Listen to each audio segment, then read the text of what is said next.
С сентября этого года зарегистрировано уже 15 заявлений с жалобами от жителей Коми на выход диких животных к населенным пунктам. Жалуются в основном на волков в лидерах Княжпогосский район. Об этом говорили сегодня на круглом столе в Общественной палате Коми.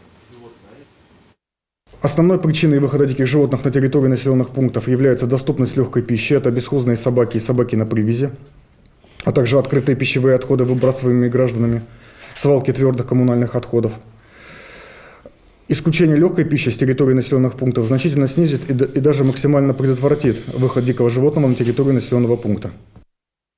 В 2019 году было зарегистрировано 136 выходов диких животных, в 2020 – 82, в прошлом году всего 22. Статистика радует. Свою роль играет вознаграждение за поимку серого. Сегодня это 20 тысяч рублей за волка. Количество профессиональных охотников стало расти. Методика по расчету численности волков одна, применяется уже больше 60 лет. С помощью нее отслеживают и динамику популяции.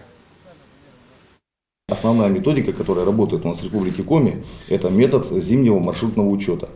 Он, конечно, не дает полную, то есть у него там рассчитана 15% статистическая ошибка, то есть основывается она на биологических факторах, то есть суточный ход зверя и количество заложенных маршрутов в зависимости от категории лесов. То есть, соответственно, по полю он может пройти одно количество за сутки, по лесу другое количество и по болоту совсем другое.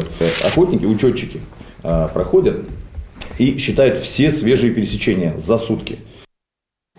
Волк крайне редко нападает на человека, предпочитая таскать легкую добычу, тех же собак. Но терять бдительность, тем не менее, нельзя. Хищник крайне опасен.